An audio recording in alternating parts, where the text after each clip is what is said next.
Os presento ahora uno de los, posiblemente, de los actos más cotidianos que estamos acostumbrados a hacer, pero como siempre los hacemos de modo automático. Por ejemplo, cuando pongo a cargar mi portátil, ¿de acuerdo? O cuando ponemos también a cargar nuestro móvil. Esto lo hacemos seguramente casi todos los días, ¿de acuerdo? Sin embargo, deberíamos preguntarnos algunas cosas. Si se os ocurre o habéis tenido la idea alguna vez de mirar el reverso del portátil, pues veréis que, por ejemplo, en este caso el portátil trabaja a 19 voltios en corriente continua.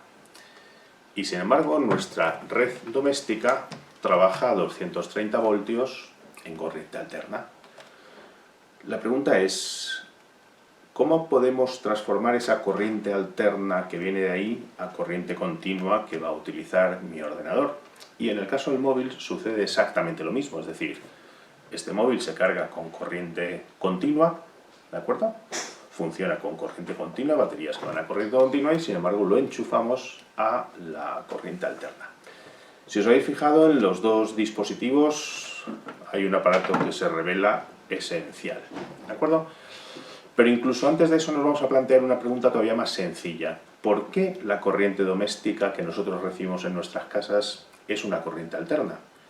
¿Qué razones hay para que sea alterna en lugar de ser continua?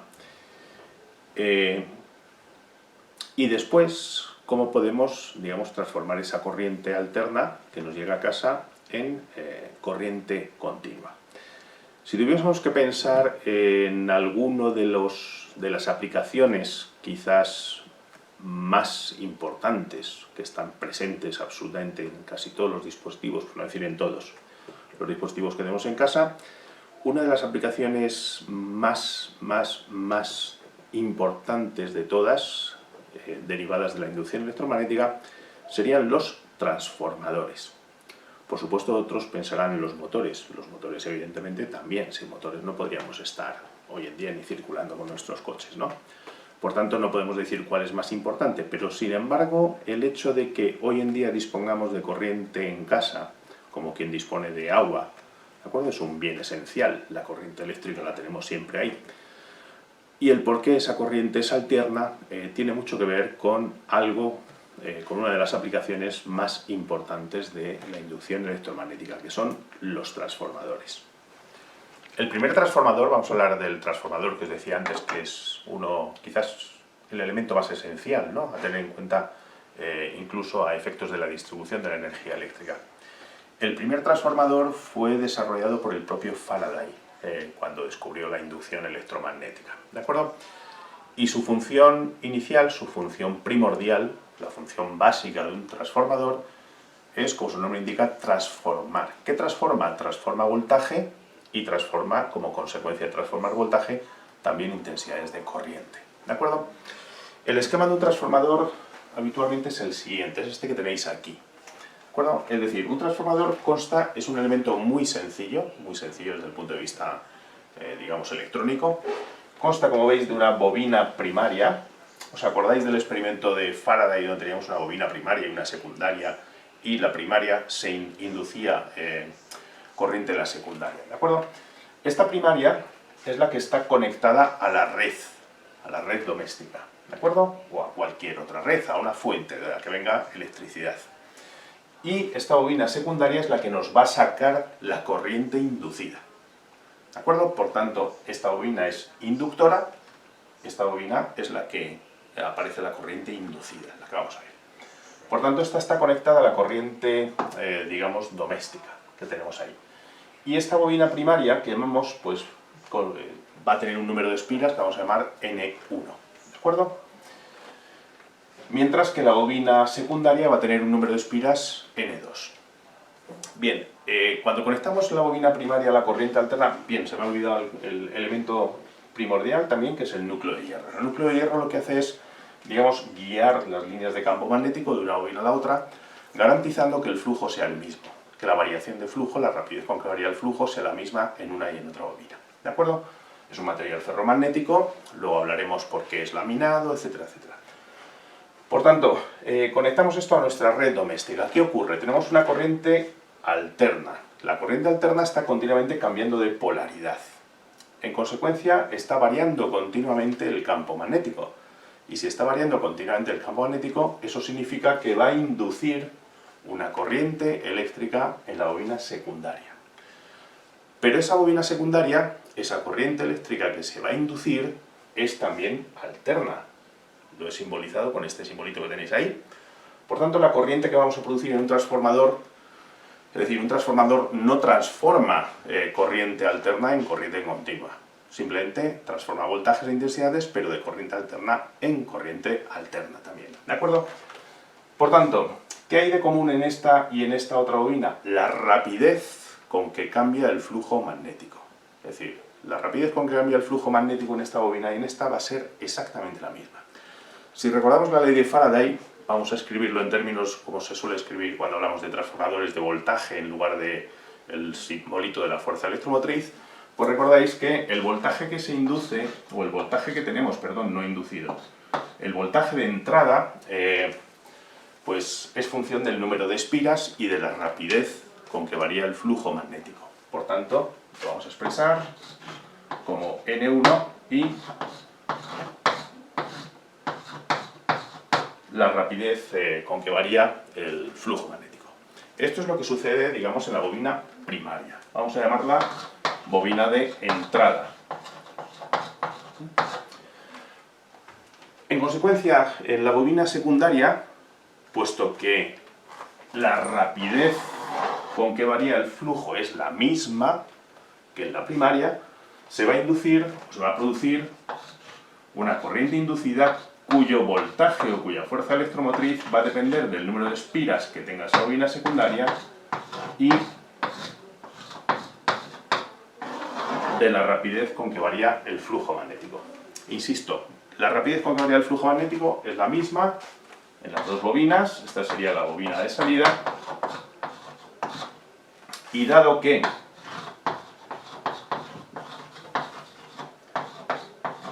esa rapidez es la misma,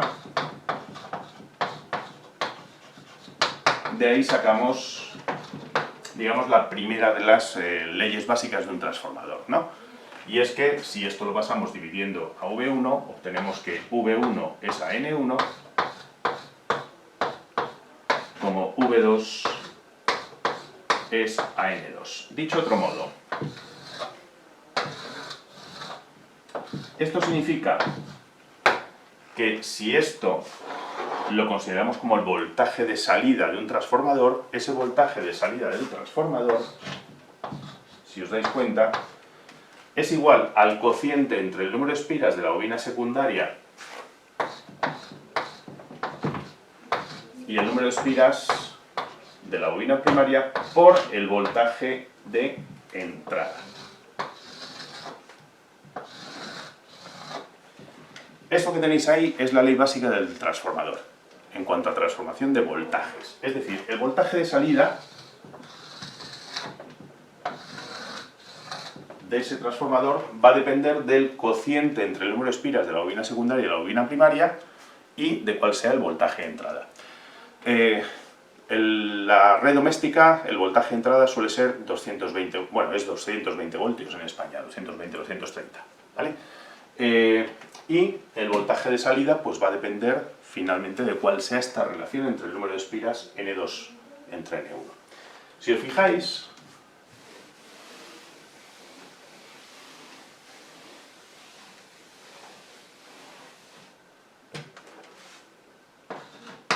si N2 es mayor que N1, es decir, si el número de espiras de la bobina secundaria fuese mayor que el número de espiras de la bobina primaria, lo que obtenemos es un aumento de voltaje de salida, es decir, el voltaje de salida será mayor que el voltaje de entrada.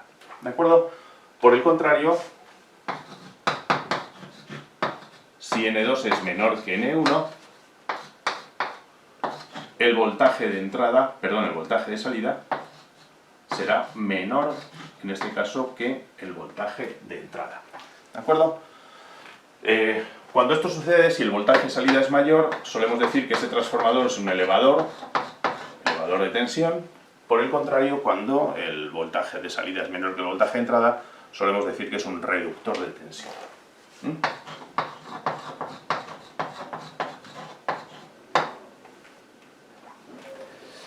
Bueno, el transformador más básico, y es posible que incluso vosotros ni lo hayáis visto todavía porque, bueno, pues ya prácticamente tiene escaso uso.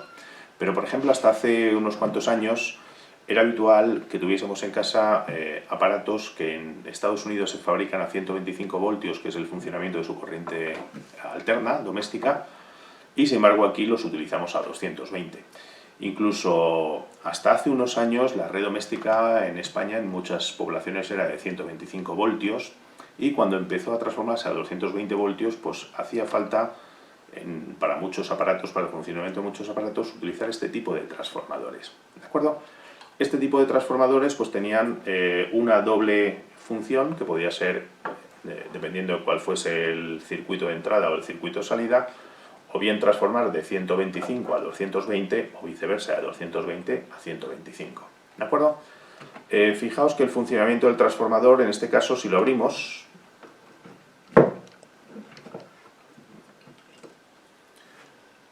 pues lo que vemos es, vamos a imaginarnos que esta es la entrada, la de 220, aquí tenemos los dos cables de conexión a la entrada, esto es una bobina, esto que tenemos aquí es una bobina, bueno, en realidad son dos bobinas superpuestas una a la otra. Y dentro de la bobina, no lo vemos, hay un núcleo de hierro que está unido a este núcleo laminado. Ahora hablamos de por qué es laminado, ¿de acuerdo? Ahí dentro hay un núcleo de hierro y aquí hay dos bobinas, una primaria y otra secundaria, enrolladas, digamos, una a la par que otra. ¿De acuerdo? Por tanto, veis que el funcionamiento es muy básico, es decir, es núcleo de hierro, las dos bobinas primaria y secundaria que están aquí, entrada, salida o viceversa, entrada y salida. Si yo quiero transformar 220 voltios a 125, pues vamos a hacer un sencillo cálculo de cuántas espiras debería tener, por ejemplo, cada bobina. Imaginad que la primaria, vamos a considerar que la bobina primaria tenga 1000 espiras, es decir, que N1 sea 1000 espiras, ¿no? Entonces, si yo quiero hacer un transformador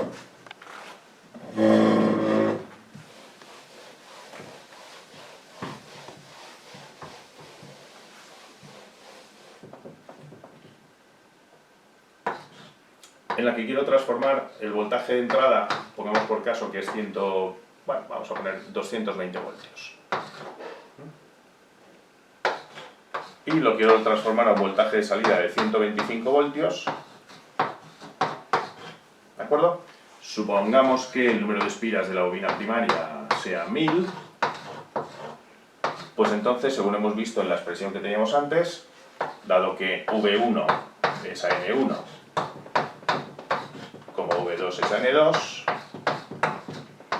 entonces el número de espiras con el que tendríamos que construir esa bobina secundaria, como veis, sería igual al cociente entre el voltaje V2, V1 y multiplicado por el número de espiras N1. ¿De acuerdo? Si cogemos una calculadora, pues bueno, esto sería, V2 hemos dicho que sería 125 y V1 serían 220, esto multiplicado por 1000 nos daría el número de espiras de la bobina secundaria, que en este caso sería de 568. Estoy mirándolo porque me están dando el resultado con la calculadora, pero creo que es ese, ¿no? 568 espiras.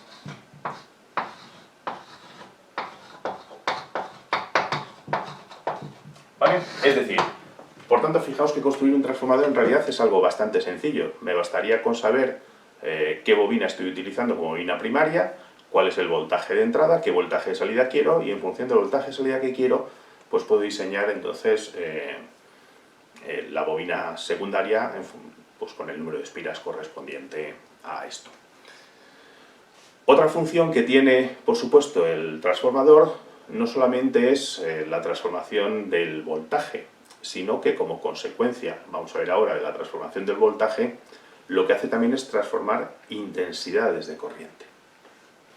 Bien, esta es la transformación de voltajes que hemos visto entonces antes, ¿no? La ley del transformador referida a los voltajes. Ahora, si el voltaje cambia, evidentemente también está cambiando la intensidad de la corriente. ¿Cómo cambia la intensidad de la corriente? Hay una relación entre voltaje e intensidad, aparte por supuesto de la ley de Ohm, pero hay una referida a la potencia,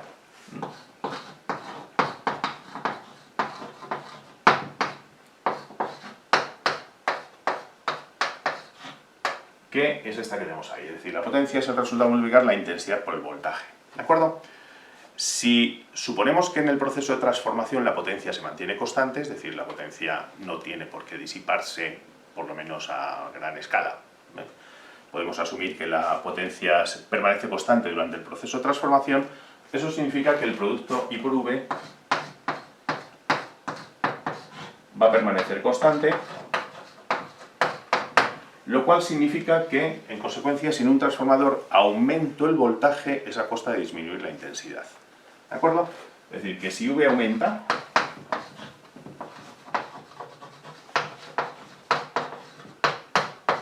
y disminuye.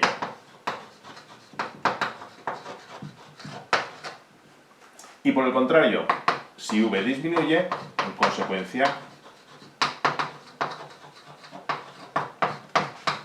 I aumenta.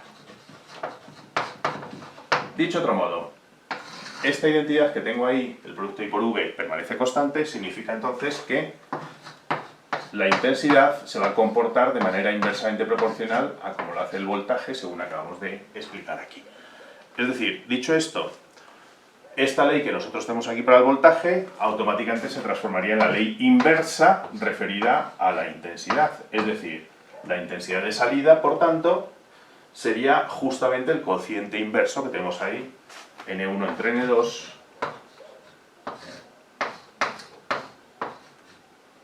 por I1, ¿de acuerdo? Por la intensidad de entrada. Es decir, esta sería la ley referida entonces a intensidades, la transformación de intensidades.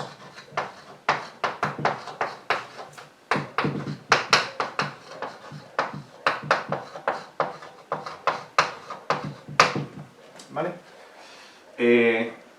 Este es por tanto el doble efecto que tiene un transformador. Transformar voltajes, pero también transformar intensidades.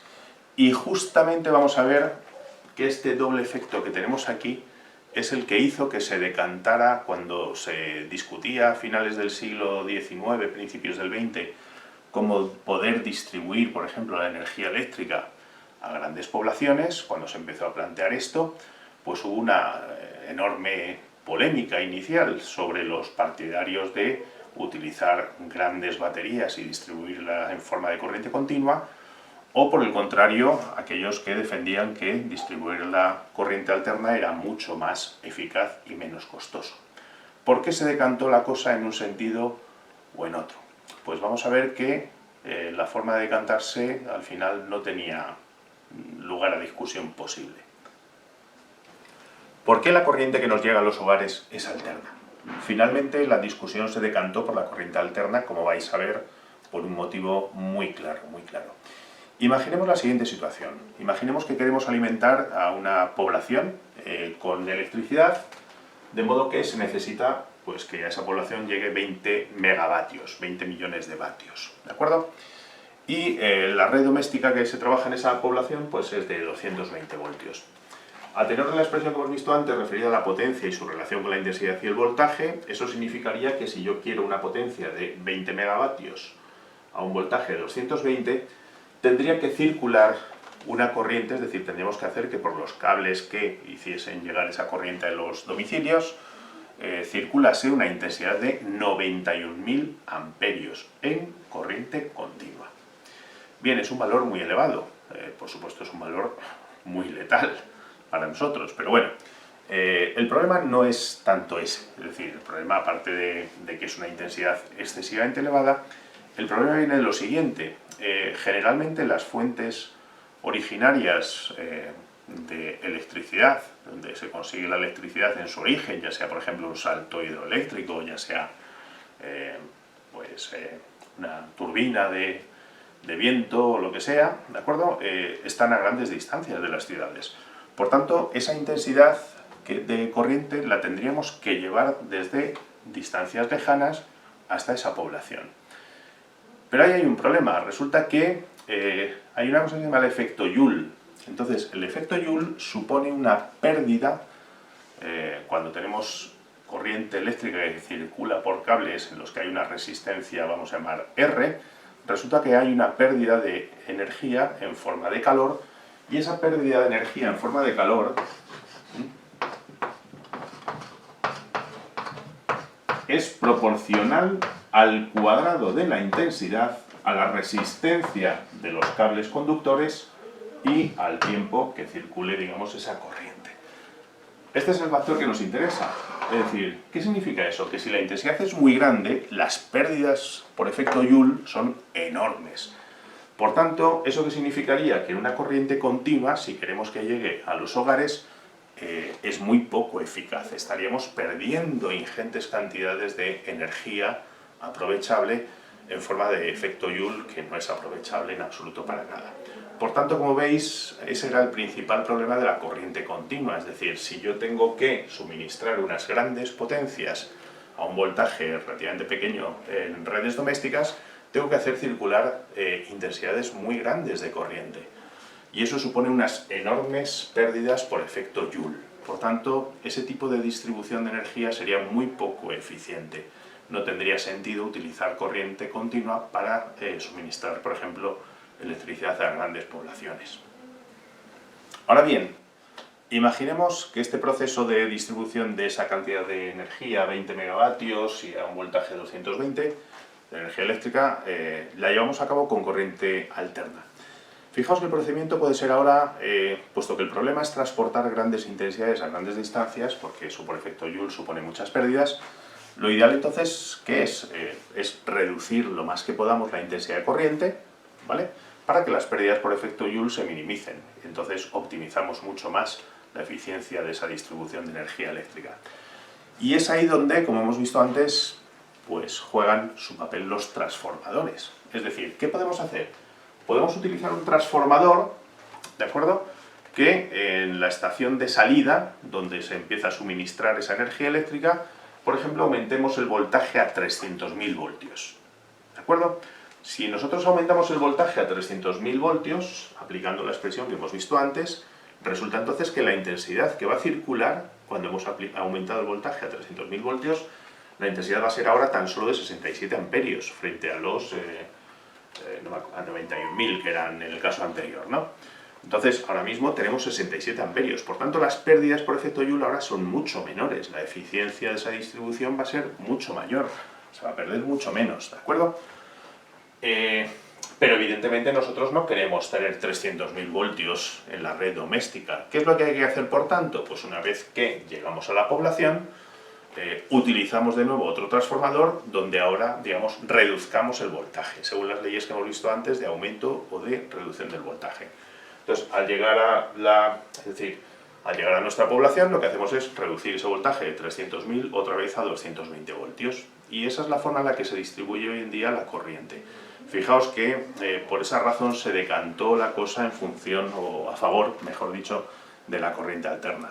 Porque evidentemente, como veis, la corriente alterna nos permite utilizar transformadores que con corriente continua no los podríamos utilizar, no tiene sentido, una corriente continua no puede dar lugar a un transformador, pero la corriente alterna sí. Y entonces utilizando pues, transformadores a la entrada y a las salidas, nosotros podemos primero elevar voltaje, reducir intensidad y viceversa. Cuando llegamos a la salida, pues disminuir voltaje aumentando la intensidad.